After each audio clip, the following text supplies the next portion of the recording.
Hey, everyone, thank you once again for tuning into the Iconist podcast. We are going strong past 100. We made it, we've done it, and we're still standing. I'm still standing. All right, like usual, I'm one of your hosts on the Iconist podcast. You go by Barry Carter, aka Barry 3D. You want to see where I'm going to be? Please check the links below at barry3d.com to see what's going on and where I'll be next live performing comedy all over. And like usual, I never do this show alone. 100 episodes plus 100 episodes at this point. This is 101 and still going on strong with my cousin, the one, the man, myth, legend, DJ, father, innovator, as I like to say, master of sound, the one that'll have your booty dropping and rocking without rhyme or reason. Pretty much. I've been going by the name of Rod C. Ladies and gentlemen, welcome to another episode. Listen, this icon is... Woo. Nearly let it slip out there, people. Nearly let it slip out, but it's all right. It's all right. It's all right. So first of all, we got to give a round table. We got to go and do some house cleaning, as we like to do. We got to let people know. As we always say, you got to support the book. So remember, anytime you're stepping out, if you're in Montreal, go to Check Swing Comics, check out Trevor and the rest of the group. The guys there, tell them we said hi. If you're over here in Ontario, go over, make the drive out to Kitchener. Why not? You got nothing to do. Do a nice drive highway. It's very easy to get to, and get out to Wow Comics, Warehouse of Wonder, also known as the Warehouse of Love, out in Kitchener, and tell Wes we said hi. They'll appreciate it on both sides. Support the books, that support the media, that supports the show, and there you go. At that note, also, another person that helps support the show is Brandy Ford with her magazine, The Writer and the Wit. Please look at the link down below. It's a monthly book that she's got going on, a magazine, I should say, that covers anything with comedy and what's going around in Sydney. And as her as a writer, it's really helping support her too. And she's got an interview show on the weekends, on Sundays, on one of the radio stations. But all that information is down below in the link. Subscribe, get the book. You can't go wrong. Like usual, I'm all over the place doing comedy along with my comedy brothers. So that's Zolf Ali and Dave Sokolowski. You've seen Dave on the show before, and he'll be on the show again. We are a touch of gray matter, and we are going around doing live stand-up comedy. And once again, as I said, it's comedy, but we also do fundraisers and charities and raising money for whatever local charities or causes that need it. So come out, have a good time with us. And most of the time, we say it on the flyer, it supports a cause. So thank you for those in advance. And if you missed it, it's not over, still going.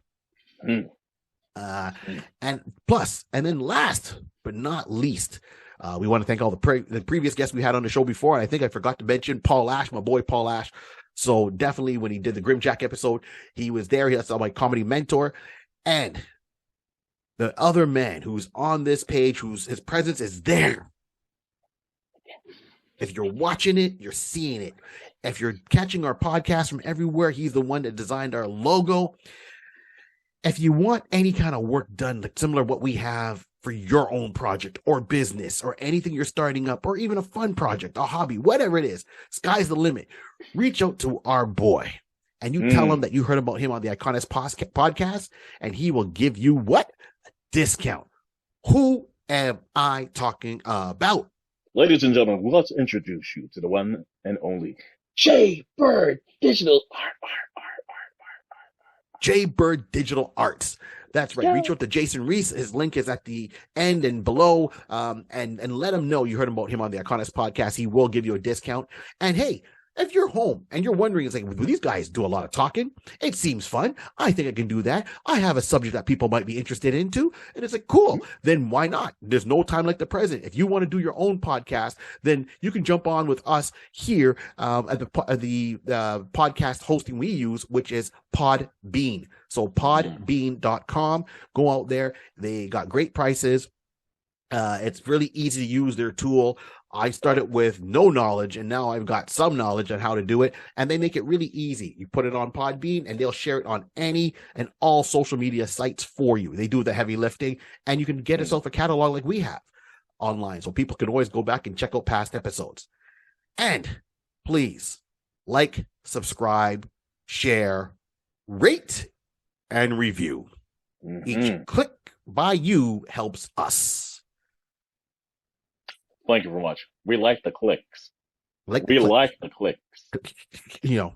Clickety, clickety, clickety, click. Click away. Clickety, clickety, clickety, click. Right. Real quick, Rod, where can we find you? Ladies and gentlemen, you will be able to find me on the World Wide Web on Instagram at Mr. Rod C. That's MRRODC. Also, you can find me on the world of Twitch. Could I play once in a while, like 2 to 3 times a week? That's once in a while to some people, a lot to others.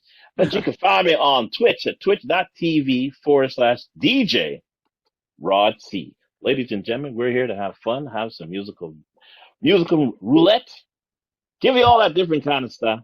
Let's go. As the man said, like to keep people moving. Swing your foot, swing your feet. Let's go, let's go, let's go. But enough about me. We're all about today's episode. What are we talking about? Because the icon is on Iconis, Sky Commanders. Sky Commanders. Barry, Sky Commanders. What is Sky Commanders? Please. Sky Commanders is a cartoon that came out for 13 episodes by Hanna-Barbera that was supported by a toy line back in the day, right? So the original episode, came on, July 5th. Oh my gosh. And then to September 27th of 1987. Okay. Right. Makes sense. So it was very reminiscent, like back in the day. So you had Air Raiders, you had Thundercats, you had G.I. Joe, you had all these cartoons that were coming out and they, supported by a toy. Some of them better than others. Some of them a lot deeper than others. Some of them caught on more than others. Sky Commander, it seemed more fluff, but I digress. We are going to try to debate and talk about and see, can it still happen today and how and what we would like to see from a comeback. Not a reboot, but a continuation. That's how I look at it. I've had so many reboots. I'm good. There's only one reboot we should watch, and that's Reboot. The cartoon. Reboot. That's right. Reboot. On my chest. I don't know what we slap in the chest, but that's how it is. So this was a cross promotion by Hanna-Barbera and Toei Animation. So the two of them were working together to make this. As I said, with the toys, I believe the toys were by Matchbox. I'm not, I got to double check that. But we're talking the cartoon. From Kenner. Oh, Kenner. Kenner. My bad. Kenner. Yeah. You think I should know because I'm all about Kenner and the DC Powers collection by Todd McFarlane. It's old school. Some people like it, some don't. I'm a fan of it. I'm waiting for the Wonder Woman Invincible Jet so I can get her and the Invisible Jet together. And yeah. There it is. Just sent it to you. Righto. My man. Kenner. Technology. I love it. So this is what we're talking about today. So it did have the toys. So bottom line is there is a new element discovered on Earth. How this element get discovered? Because, there was a certain reaction on Earth and part of the, and it's not like in the past or a far-fetched future. It's pretty much during present day. Volcanoes start happening in a part of the world and a new landmass gets formed and, gets pushed up, gets formed, but the area is very volatile with, extreme temperature. So extreme cold to hot at times, active volcanoes, land masses are shifting, but then there's a new element called Theta 7 that becomes, a new radioactive element that can either make you or break you. And everybody in the world wants to get it, but it's so dangerous to get into the area. You can't really fly a helicopter into the area. You can't fly a plane because a plane can't land long enough. You can't really get proper drilling crews in there. So they the government turns around and says, we need a crack team of military men and mountaineers with that experience to get in there and get that Theta 7 for us. And like usual, when you have the good guys, you always have the bad guys going, Theta 7? It's worth money? We'll get it and sell it. There's profit to be made? Yes. There's profit to be made. Yes. Let's get into it. Let's invest into it. Come, lads. Yeah. There's money to be made. Excellent. Theta 7. Excellent. Theta 7. I think there's Theta 6, there's but Theta 7, that's what it is. And sorry, this is the continent came up. So it's actually almost a continent came up in the South Pacific. Right? Just boom, like someone raised Atlantis. Here we are. Atlantis threw a kryptonite, into the ground and just, created like Lex Luthor. But I digress. I'm not even trying to go there at all. That's exactly it, though. You nailed it. Oh my God! It's like Superman Returns, where Lex turns around and raises a landmass because he wants to make more real estate that's all kryptonite fueled to keep Superman away, but wants to sell the land. That's pretty much it. Similarities? I digress. So, as I said, they had 13 episodes. Now, on this team, you had the Raiders and you had the Sky Commanders. Mm-hmm. So there are two teams. So the Raiders were, the bad guys. And 5 people on the team on the Raiders at the time. Right. 5, right? But the Sky Commanders, let's see here. They had 1, 2, 3, 4, 5, 6, 7, 8. So there's 8 Sky Commanders and 5 Raiders. So pretty much the Sky Commanders had a pretty, overpowered. Mm-hmm. And the names, and I'll get into this in a second. Yeah. So they had each person from the Sky Commanders came from a different area on Earth to represent, all the colors of the rainbow, like a Benetton commercial. It was almost like Megaforce. If you remember the old school movie Megaforce, it was almost like a live action G.I. Joe movie where they took one person from each country that was under NATO to be part of Megaforce. We got to talk about that. All right, so put a pin in it. So you had the leader of the Sky Commanders, and that was General Mike Summit. Of course, the Sky Commanders is mountains. Everyone's gonna have those mountain names, right? Then you had, so he's leader of the Sky Commanders, clearly American. You're generic leader, deep voice, Peter Cullen kind of voice, leading his men into action. But his voice was done by Bob Ridgely. Okay, and then you had Cutter right? Clang. Yeah. So a man whose daughter is missing and is reportedly on the new continent. And then you had Kodiak, who was an Eskimo. You had Spider Riley, who was an Australian. Here's one against me. Then you had Books Baxter, a Canadian man and electronics expert. Hey. It's one of the few times we get someone from Canada, eh? Hey. Maple 100%. Syrup, eh? Maple syrup. Skatey Punchy. Manitoba. I love that commercial. And then we got a guy named Jim Stryker, who was Jamaican. Listen, you know what? That's it was quite like, your Benetton analogy fits so well in a sense, especially because of Jim and the next person. Actually, like the last 4, Spider, Books, Jim Stryker, and the next person who we'll bring up. It's basically, and Kodiak, my apologies, I can't forget Kodiak. Yeah. And you can see, it's just like, let me just take a little something from here, I'll take a little something from here, go to the north, get a little Canadian up in there, go further north, get an extra. It's a Benetton commercial. For anyone that doesn't know what a Benetton commercial is, look it up. Look up Benetton. That was a store, and their whole thing was diversity and inclusion back before it was a big thing. So they were ahead of their time. So then we had Red, Red McCullough, an Irish woman, Ilas. I'm not even going to try to do the voice because I will kill it. And then the last person was R.J. Scott, the youngest Sky Commander, but he was also a surfer, dude. We circle back to the U.S. Nice. So that's what I'm saying. It's very. I like the whole concept of having the different nationality representation, and then you can literally have fun where you can make any person who feel like especially if they know their own heritage, there must be someone that they can relate to within this team. So I was like, kudos. We're off to a good everybody. We're off to a good start. Off to a good start indeed. Yeah. When would you ever hear a show saying, okay, for us, here we go. You're hearing a show saying, okay, well, we got a Jamaican guy on there. We're from Barbados. Got it. We're Bajan.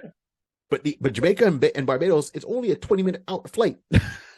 We are that close. And Canadian. And they got a Canadian guy on there. I'm thinking, two for one deal, man. We got a 2-for-1 deal in here, man. Let's go. Right? We covered. Name another show where they really you saying, okay, we got a Jamaican on the team. And I know I was very tempted to say Jamaica got a bobsled team. I was very close to say it before I said it. I know I said it, but it's been rolling around in my Jamaica got a bobsled team. Yeah, good times. See, now you can't get it out of your head. And for all you that are watching or listening, you can't get it out of your head either. You're probably humming the whole thing to Cool Running. So, you're welcome. You're welcome. So it's got people covered. Sorry, go ahead, man. Go ahead. No, I was saying, and I was about to say, so that got covered, and that's the Sky Commanders. I'm just saying, so you got your good guys, and then we can now talk about the bad guys, the enemies, Bring on those who are the villains, the Raiders. The Raiders. So the Raiders are led by General Lucas Plague. Love the name. Plague upon the earth. A plague upon the earth. Plague upon the earth. Exactly. Dr. Erica Slade. No relation to Wilson Slade. But it would be that cool. We know of yet. That would be nice. That would be cool. And the Kurg, the green-haired Raider. And then Raider Wraith, the black-haired Raider. And Mordax, the stout Raider. And Plague's brother-in-law.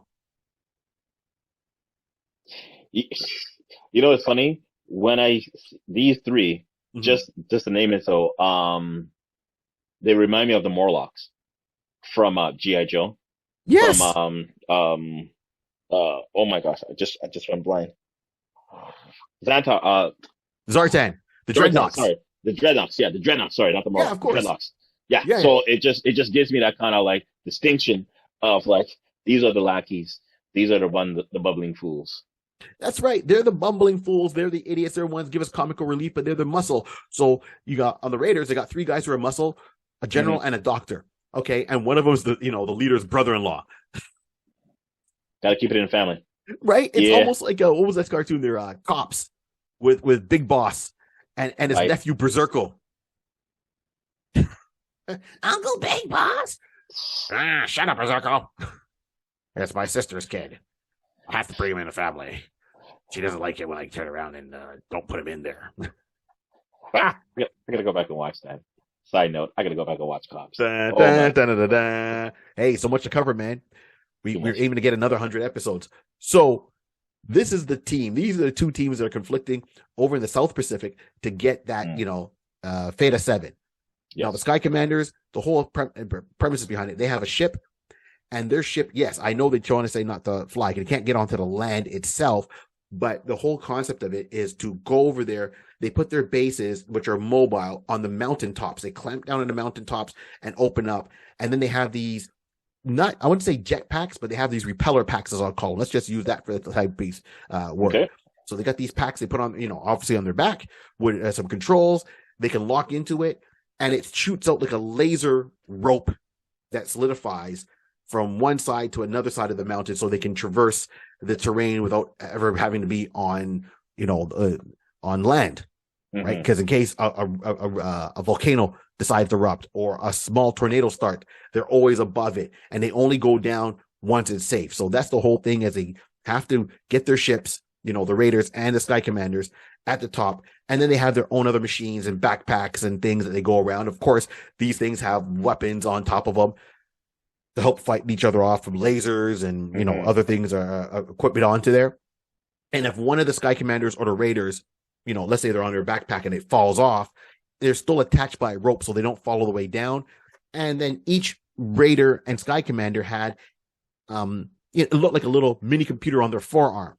Right. But it had a rope and a hook, a grappling line. So if they're falling, they can, and they're, let's say the first primary cable snaps, they can just swing it, hope to hit a mountain and swing to freedom or climb up or whatever case may be, so no one falls to their death. You think someone would wear a parachute, but nobody wants to be on ground level. That's the whole thing. Even that's where the Theta 7 is coming up. And their whole point was to either Sky Commanders was to get it, mine it, defend it, and send it back to all those countries, like NATO countries. Let's just use that for the time being.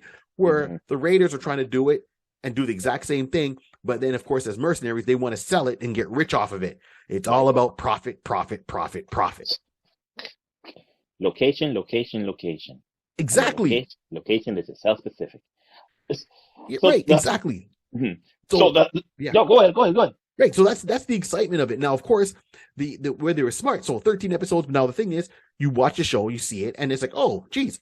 As a young kid, you want to have the toy, so you go, you get the toy for it, and of course, you can make your own adventures, play along and kind of recreate what you just saw in the episode, or you make your own adventures. The only thing is, you had all these strings attached in your room, left, right, and center, depending on what machine you had, what figure you had, and then you'd be sliding them down and be interactive. So that was kind of cool until your parents said clean up, and then you had to put all the rope away.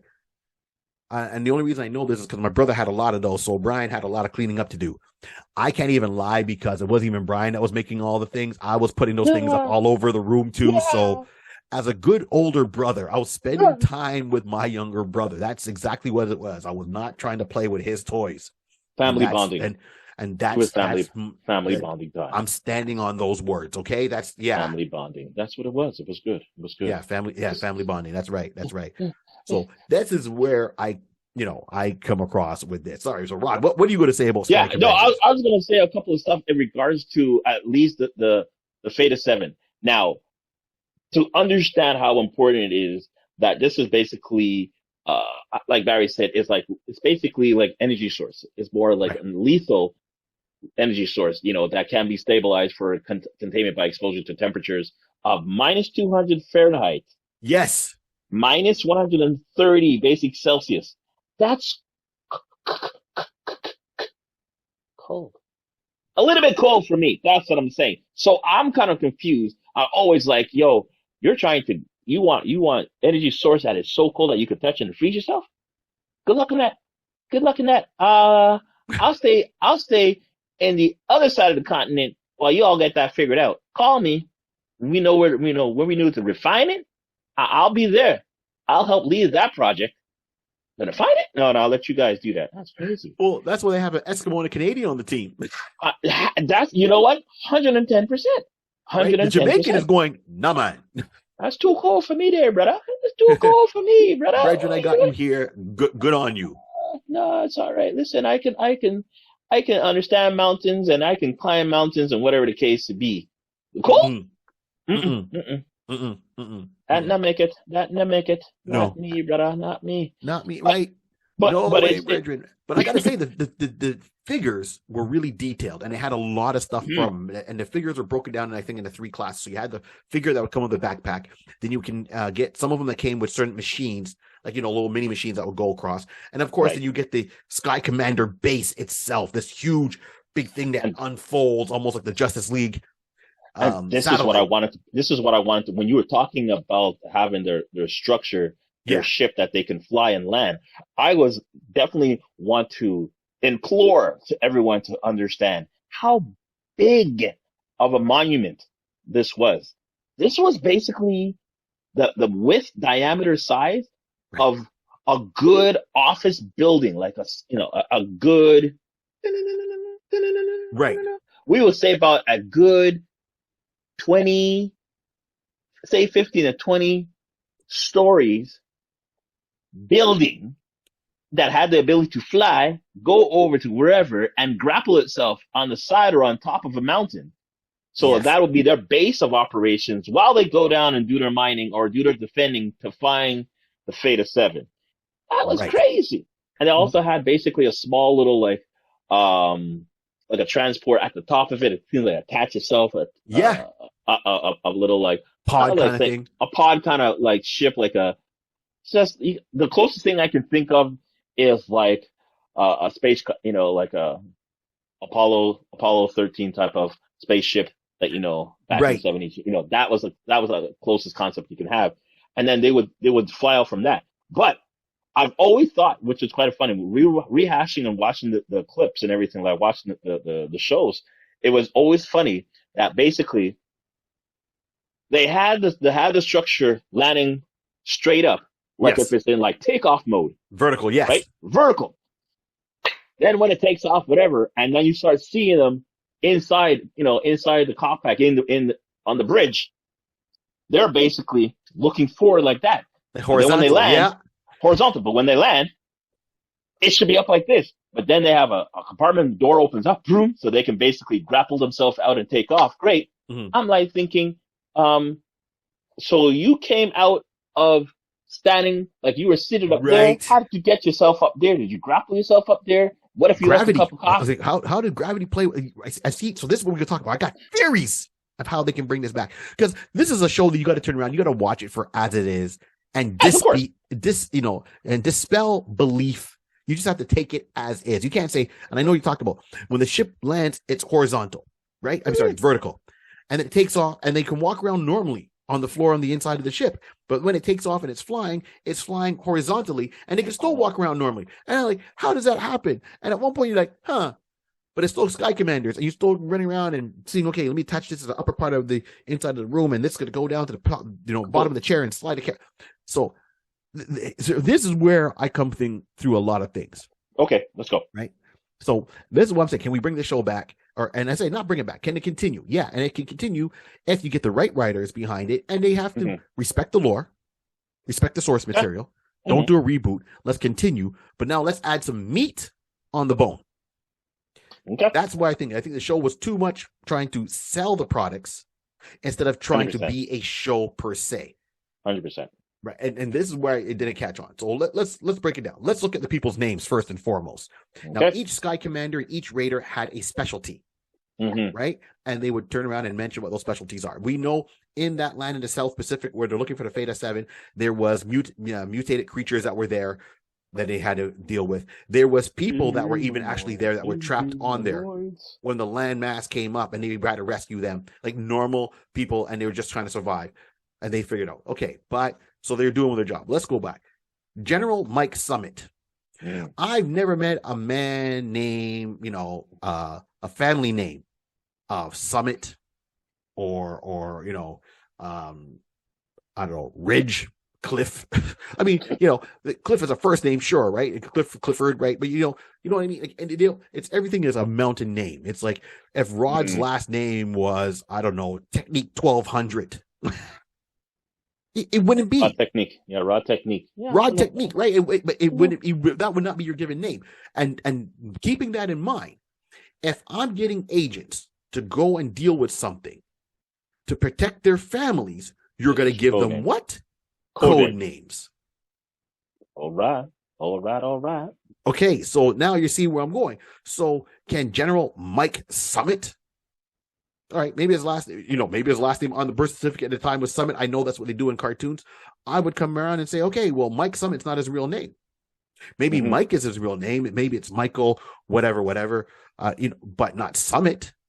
I would say this is his name, but his code name, General Summit. That's his code name. He gets a code name because he's working as a military man, fighting off these raiders, and he doesn't want those raiders to turn around and pull what we call the Terminator on the Sarah Connor and go after his family. So if your name is Summit and the bad guys are looking, well, we're looking for someone named Summit, go on Facebook. Look for anyone named Summit. It's got to be related to him. You're not going to find it. You're not going to find family related to him because nobody has the name Summit. Code name. And I think that would go for the rest of the team. Kodiak, okay, it's plausible. Spider Riley, okay. So these are all nickname code names going forth, and I think these names were given. In my sense, if I had to write it right now, I would say, yes, these are the names that we know the Sky Commanders on. These are the nicknames that have been given. It's like watching G.I. Joe. Alpine. You think his name is Alpine? Quick Kick. You think on his birth certificate, last name is, Kick, first name Quick? No. They're code names to protect them. And we watched a G.I. Joe episode where Cobra does get the information of their family. They're finding out their real names and then their family names, and they go after their family members. In one of the episodes, it was a two-parter in G.I. Joe with the crystals that kept growing. And they took their family and brainwashed them. And then so the nicknames are there to protect the family. This is why, the Sky Commanders all have names. The names are here to protect the innocents. Yes, absolutely. And the same thing for the Raiders, right? If you're looking at the Raiders, General Lucas Plague. You think someone's got a last name Plague? No. But if you was a villain, an international villain, hunted and wanted by a lot of people, and you want to have some kind of mystery behind you, you will make sure that nobody knows your name. But they'll remember you. They won't know your real name, but you'll know your name. It's General Plague. It's like Superman. It's like Spider-Man, right? It's like our cousin Fuzzy. I didn't know Fuzzy's long name for the longest time. That's our cousin. I only know him as Fuzzy. Hilarious. Also true. When he turn and he flipped the car that one time and he's like, "Hey Barry, you see this corner right here? Yeah, this is Fuzzy's corner." They named a corner after Fuzzy. I didn't know his real name. He called me up one Christmas. I didn't know it was him because he gave me his government name. And I stood there like, "Who are you?" And he's like, "Oh, you won't know me by my name. You know me as Fuzzy." Oh, ding, ding, ding, ding. Bell goes on, lights on. Oh, Fuzzy. Why don't you say so the first time? If people would turn around and it's like, "Oh man, here's your cousin." It's like, what's his name? I don't know him. Barry, man, it's me. I don't know you. I haven't seen you. Wow, I don't know you. It's Fuzzy. Oh, then you get the warm greeting. So my whole point is, these are all nicknames, just like G.I. Joe. Right. Okay? No, I'm good with that. I'm good with that. I like to live in a world of disbelief. So here we go. Let's rethink something. Rod's laughing. I'm in my imaginary world. So Sky Commanders. Now Sky Commanders, depending on who picks them up, and keep in mind, are Sky Commanders and the Hanna-Barbera universe those characters in their own universe?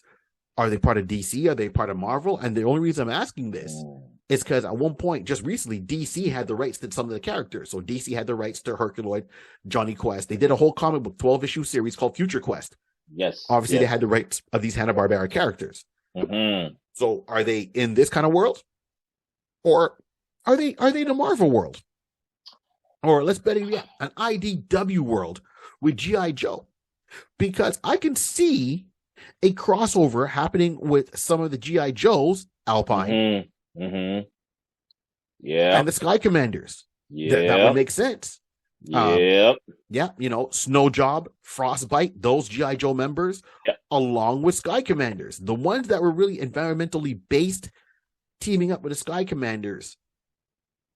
Once again, code names, military, the armies behind it. One's defending the shores against terrorism. The other one is trying to defend this new the Theta 7 from continent and Theta 7.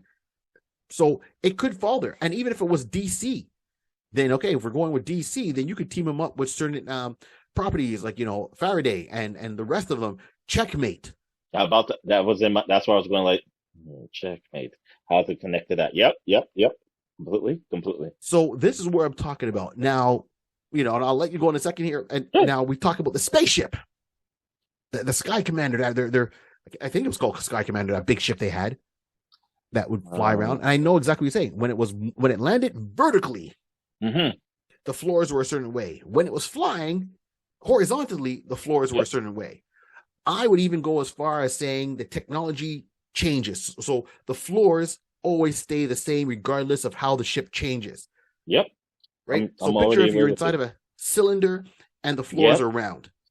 A little bit of gyro is basically be a gyro stabilizer type of environment. So basically wherever you are, it always will be leveled no matter what area, whatever angle that the ship is in will always be, unless you purposely lock it into that position. If not, you're going to be, it's all gyro. Well, that's gyro it. So stabilizer. When so when it's, vertical, it will be flat. They lock into place. When they're going for takeoff, it releases the latches.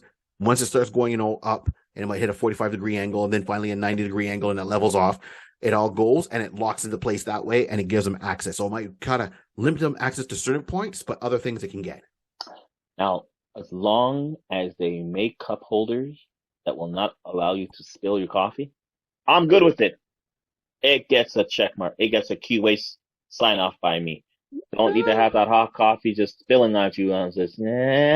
No, that's all I'm asking. That's all I'm asking people. You can't send them out to save the world, man, without no coffee. That's just cruel. Cruel. You get all messed up and just into the crevice of the.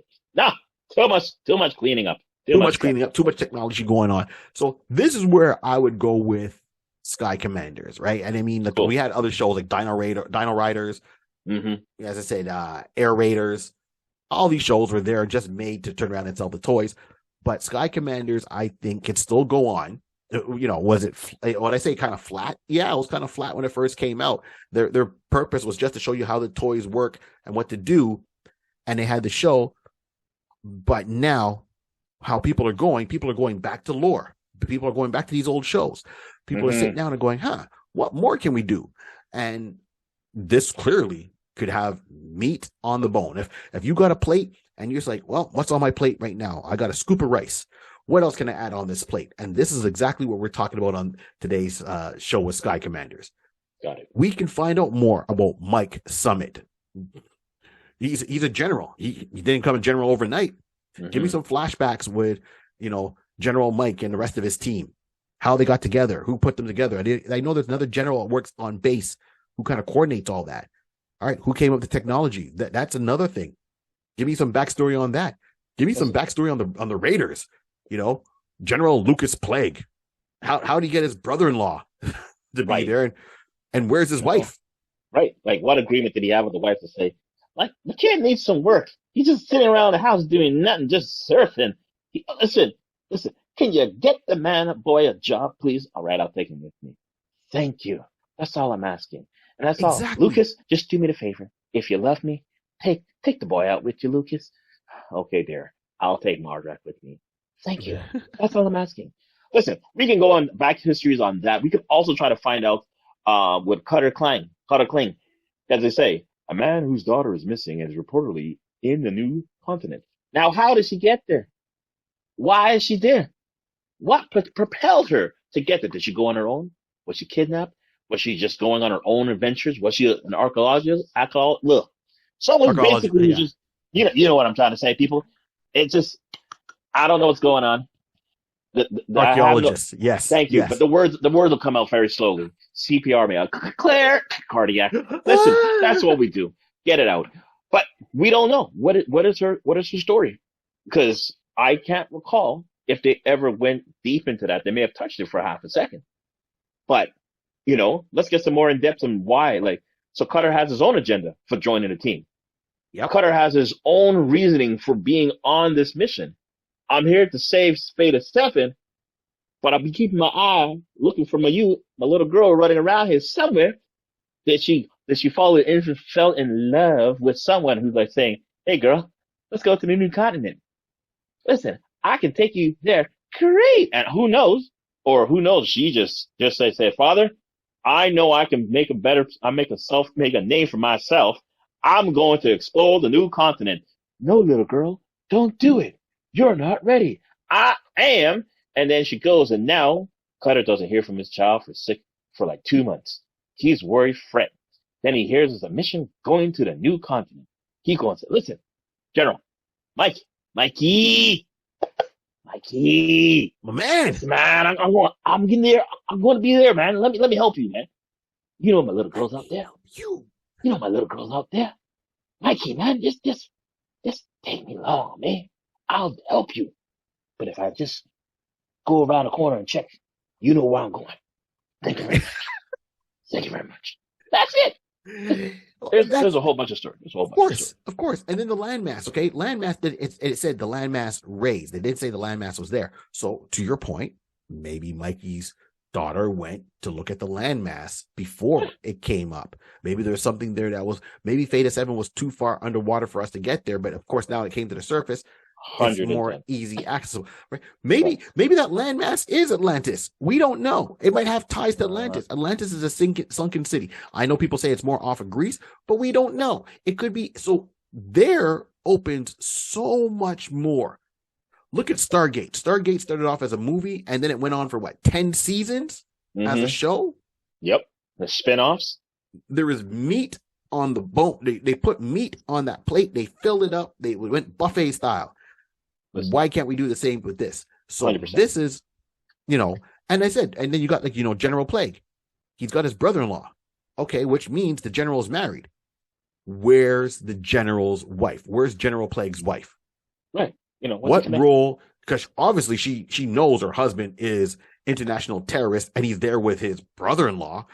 So she has to know what he's all about. She married him, meaning she knows the kind of man he is, meaning that he's got mercenary tendencies. She didn't marry him and say, "Oh, I'm a Christian woman. I didn't realize you wanted to go and rule the world and sell stuff. I was trying to change you." No. She knew. It's like, "Oh, you got mercenary tendencies? So do I." Bonding. It's like the hitman's bodyguard.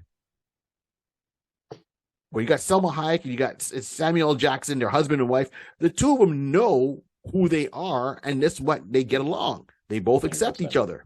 100%. That's funny. You know what? Yeah, I apologize. It was the brother-in-law aspect. I was coming from like the nephew aspect, so I apologize. But now I realize I wasn't reading it properly. But I'm telling you that's exactly it. There's a bunch of stuff that we can definitely pull up.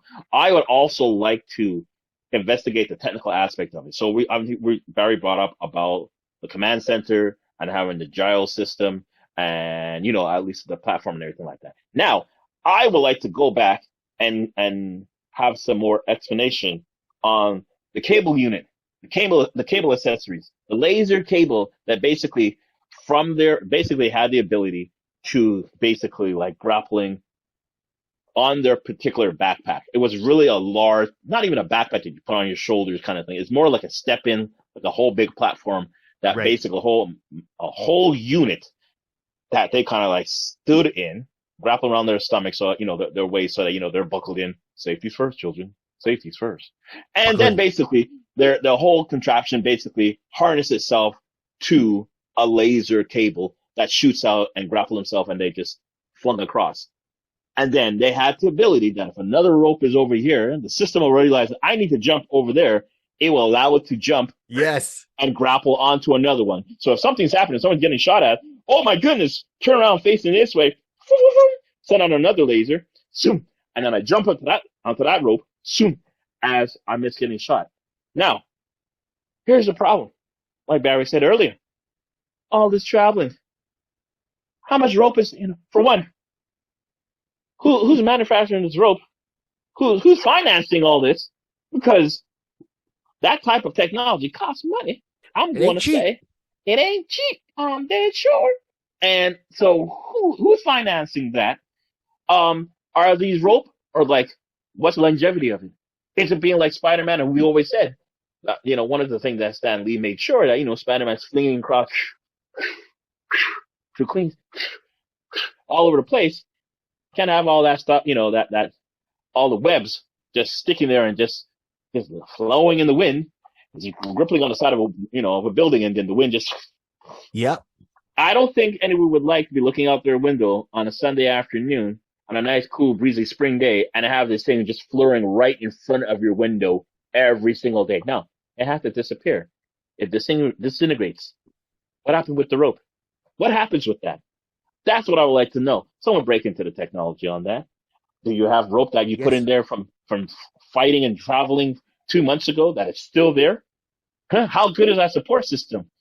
Like the grappling ends. Listen, ladies and gentlemen, I'm going fully in. I'm going on the technical end. You have to, though. That adds to the story. You have to go fully in, because one, who makes it, and then whoever made it, how did the other person get it? So let's just say, by all intents and purposes, scientist A, inventor A, make this whole product, right? Did General Plague steal it? No. Did he buy it? Was his wife the ones that made it? Did she sell it to the Americans, and then they kind of made their crack commando squad and do it? What was the selection process? We know, for example, with G.I. Joe, it's supposed to take the elite people from all divisions of the military, the cream of the crop, like Maverick. You get the best pilots in the Maverick program, and G.I. Joe would have come along. So if you got Tom Cruise Maverick and he's doing that Maverick program, G.I. Joe would come along and say, okay, these are the 10 best pilots. You 4 are the top of the cross. We only need 1. Who is the absolute top? You're joining G.I. Joe. And they did that. So is it the same thing they did with people that have mountaineering experience? No. Hit me with it, Rod. I'm sorry. I have to jump in because it just hit me. We talked about scientists, and they just clicked and said, wait, there's a scientist on the team.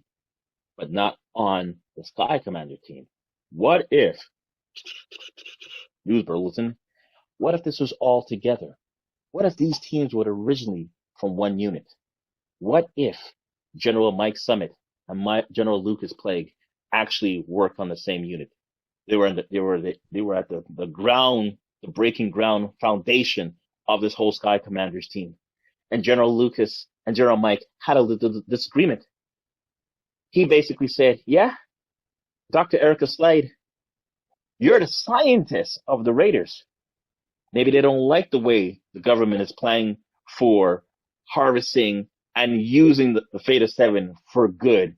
When General is saying, listen, my pocket's a little empty. I might, what was the line from Fast and Furious at the end? Pocket's light, cuz. My pocket's full, cuz. Yeah, my pockets ain't light. My pocket ain't light. My pockets ain't light, cuz. My pocket ain't light. So Lucas wanted his pockets were light. He didn't want his pockets light. So he basically said, we're gonna branch off. He's like, forget you. I'm taking Dr. Erica with me. Because what if Erica was the person who was the lead scientist who created the backpack, the technology and everything like that? Beautiful. Absolutely what if that happened? There's a backstory. Let's start off with some flashbacks. What if they were all together? What if it was actually General Mike, Cuddy? Actually, we'll put Cuddy in here. General Mike, General Lucas, Dr. Slade, and maybe some other people who is not mentioned on here. Yes. But both generals had they had disagreements coming up of what to do when the new discovery of the new continent. And basically, General Mike was following orders, and General Lucas was like, I don't know if I really like that. We gotta get paid. I think we could do something else with that. And basically, him and Slade were always converting in the cafeteria or in the back rooms in General Slade's, Dr. Slade's lab. Yeah. Always talking about, got this thing here. Lucas is going to be great, whatever. But I don't know. I think my pocket's late. My pocket's late, cuz I need to fill my pockets. So Lucas and Erica says, tomorrow night, we're taking a stash and run, cuz. And that's what they did. Well, Someone comes up the next morning, gets upset. What? Lucas is gone? Lucas yes. What did Lucas do? He took Erica. Well, we still got the blueprints, right? Yeah, we can make our own. Yeah, with her schematics. Exactly. See, so that's a good storyline right there. And that's something we can get to. That comes down very reminiscent to Marvel Comics, the ideology between like the early years of Xavier and Magnus, of Charles Xavier and Magneto. Remember how they got together, their original origin, and they worked together and they were friends and they had a love interest of that one common woman. And then, when the army came, right, Magneto's like, screw this. I just went through, I saw how my family was treated. I'm using my powers to shut them down. And Xavier was like, no, we have to learn to live with them. And it was just because of their shut them down. Right? And it was just the ideology between the two of them that has led to, let's call it the mutant civil war. Xavier's on one side. Magneto's on the other side. Yes. X-Men, Brotherhood of Evil Mutants. Guess what? From issue 1 to issue today, all that is formed because these two were not on the same page and stuck their guns. 100%. Same thing with Summit, and same thing with Plague. So that means maybe Summit and Plague do know each other's real names. Yeah. But they're just keeping it hidden from everybody else. Right. Maybe they have a gentleman's, as we call it. He's a bad guy, but he's not the bad guy I want to kill everybody. He's the bad guy of, I want to, make my money. I'm more of a mercenary. So maybe they have a gentleman's agreement of saying, hey, man, you don't go, you know who my wife is. Leave her out of it. Don't know what happened with Plague's wife. And Summit, I won't touch your family. You don't touch mine, I won't touch yours. The only person that's exception is you can go after my brother-in-law because he's here with me. Right. Whatever issues we have, we will resolve it on the battlefield. Exactly. Anybody who is not on the battlefield is offsides, off limits, off limits, off gun. Off limits, exactly. Yeah. So we don't know. There's a lot of possibilities that we're talking about here with Sky Commanders. There's a lot of things I think it can, as I said, not a reboot. Don't want a reboot. Just because I want them to be able to turn around and reference past episodes. but then go a little bit deeper in that and use those as a flashback. A reboot's going to redo the whole thing from beginning. No, I don't want a reboot. Not another reboot. I don't need another beginning. I don't want Elseworlds no more. Give me one universe. I can't sing, but that's what I'm going with. Just one universe, right? Don't give me a splinter thing every time they do something like CW, DCEU, then HBO, and everyone. Okay, well, each one has a Batman, but my Batman left, my Batman died, my Batman's here, my Batman's Michael Keaton, my Batman is Ben Affleck. No, my Batman is Matt, Patterson. No. Give me one. It's not gonna be in different dimensions. Let's stop. Star Trek went in a different dimension was good. Just give me one. One more thing. Jackie. So I don't want a reboot. I want a continuation. I want to respect the 13 episodes. Let them stand as canon. But then let's dig some more. No pun intended with the digging, but you know what I mean. Sky Commanders. Yeah, that's how it sounded to me when I watched it. The theme song was awesome with that robotic voice. Yeah. So, right, we're gonna wrap this one up. But any last thought on Sky Commanders? And listen, the Sky Commanders is a very unique IP. The whole concept of having adventures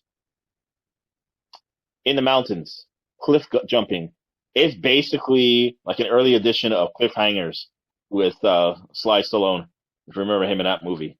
It's all about battling out battling out there, out in the mountains. And what can we do? You got a goal of getting the Fate of 7. You have two different oppositions trying to figure out what is best for themselves, for the world or profit. The world or profit. That's really what it comes down to. I definitely would say that this could actually this can be redone, and it's not reboot, but like basically come back. Let's give it like let's keep it the same cartoon format, because a lot of the action that is connected to it through their equipment, their gears, the actual ship, and everything like that. It'll be best if it was drawn. It was best. You'll get a more fuller life, a fuller representation of what the world we're trying, we want to build off of. So yeah, I would definitely say it has some legs that it can stand on. Like you said earlier, to come with some good writing, use the 13 episodes as canon. We build off of that. Yes. And that's really what it is. So keep the same characters' names. Use the Benetton Rainbow of Life flag that they've laid out. Continue using it. That's really what it is. Continue using that. And it will be good. I can definitely see. I can see something. I can see something actually generating off that. And again, it's not for the toys aspect of it, but we will say 2023, 2024, by the time they get it out, toy lines will have a better way of doing things than what they had before. They can just update their whole concepts and make it, much more fun. Have the ability that the thing, you hit a button, remote.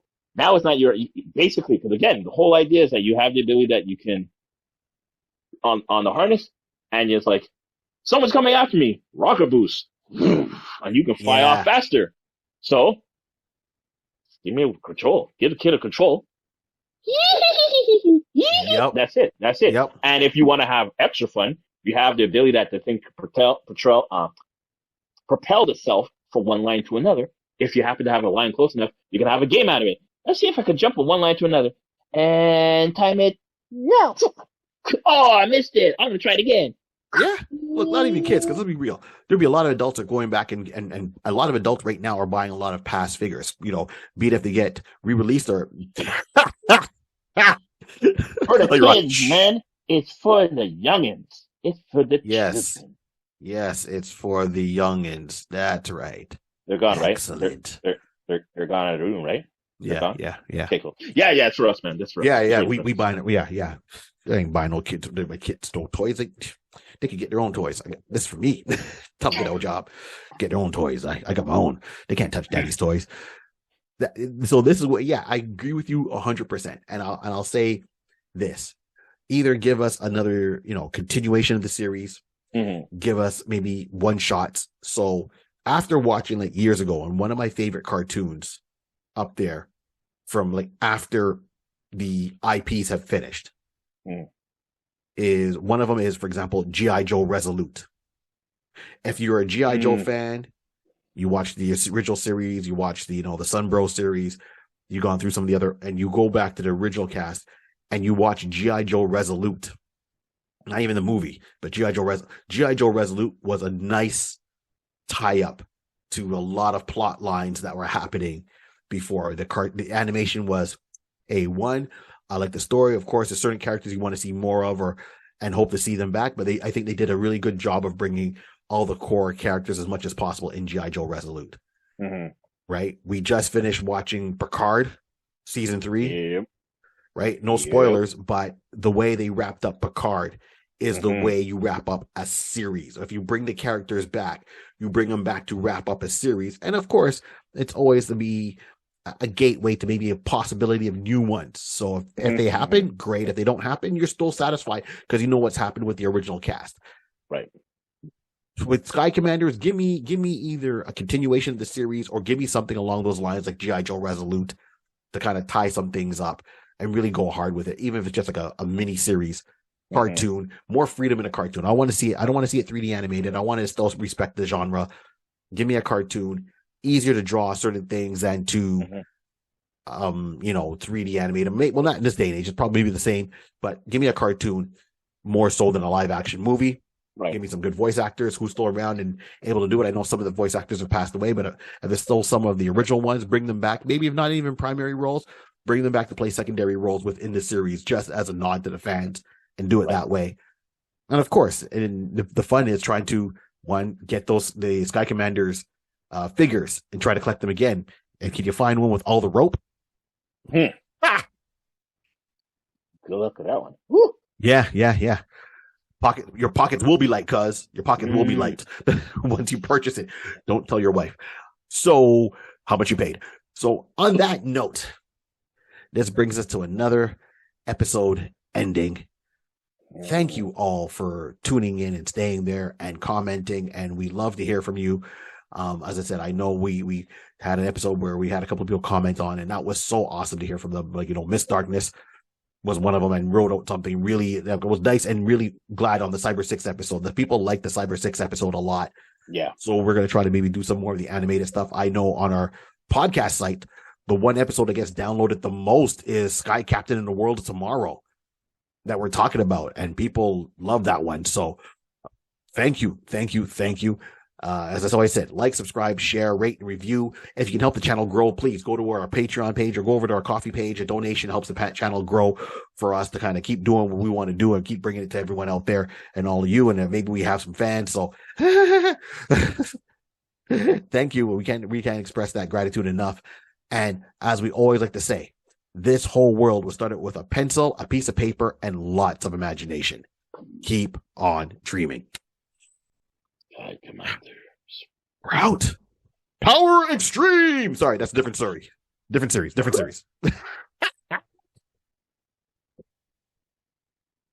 Maybe it's in the same world. We don't know. Okay. All right. Good. Sky Commanders. Away. Away.